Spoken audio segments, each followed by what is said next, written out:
हमारी संस्कृति में सदियों से एक परंपरा रही है कि किसी व्यक्ति की मृत्यु हो जाती है तब फिर उसका अंतिम संस्कार उसके बेटे द्वारा किया जाता है। खासकर हिंदू धर्म में यह मान्यता जो है वह प्रबल है कि अंतिम संस्कार की प्रक्रिया में बेटा सबसे अहम भूमिका निभाएगा।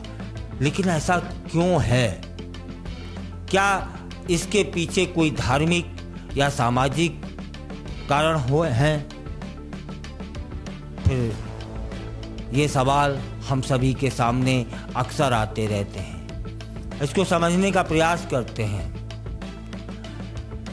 ऐसा माना जाता रहा है कि जब किसी व्यक्ति की मृत्यु होती है तो उसकी आत्मा को शांति प्राप्त करने के लिए अंतिम जो क्रिया है वह विधिवत तरीके से की जाए, और इस प्रक्रिया में जो महत्वपूर्ण भूमिका होती है वह बेटों की होती है, क्योंकि बेटे मुखाग्नि देते हैं। यह काम पारंपरिक तौर पर किया जाता है।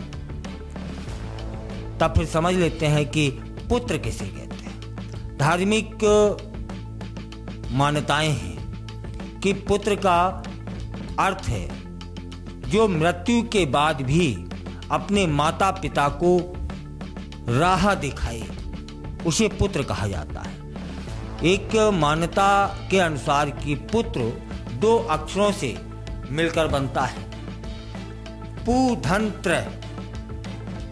पू अर्थात नरक, त्रय यानी मोक्ष देने वाला, अर्थात बेटा ही होता है जो अपने पूर्वजों को, माता को, पिता को जीवन के बाद के सफर में जो परेशानियां आती हैं उन्हें वह बचाता है।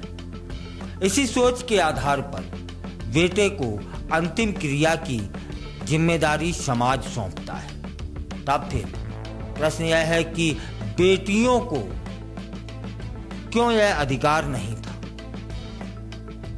यह आज की नहीं, प्राचीन काल में समाज की संरचना कुछ अलग तरह की थी।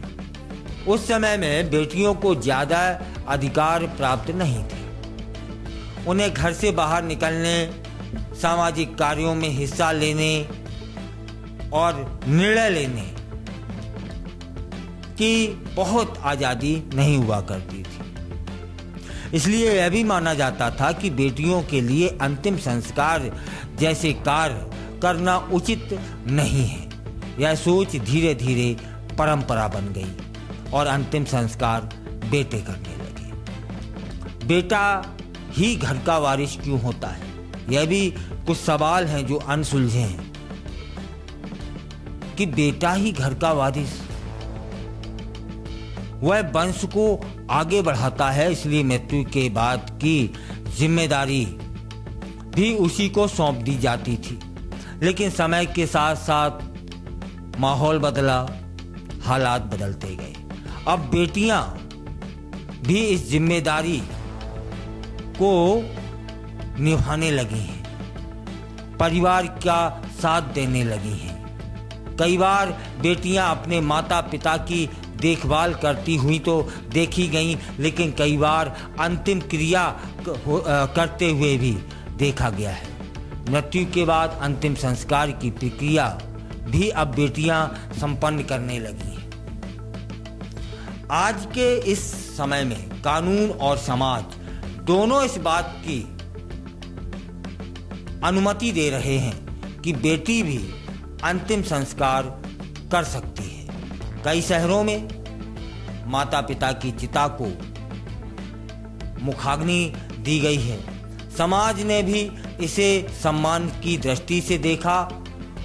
परंपराएं धीरे धीरे हम सभी देख रहे हैं कि बदल रही हैं और लोग इन बेटियों के भावनाओं की कद्र करने लगे हैं। अब आप समझ ही गए होंगे कि पुत्र का अर्थ क्या होता है और पुत्र ही मुखाग्नि क्यों देते रहे हैं। समय बदला है, अब वह सभी जिम्मेदारियां बेटियां भी निर्वाह करने लगी।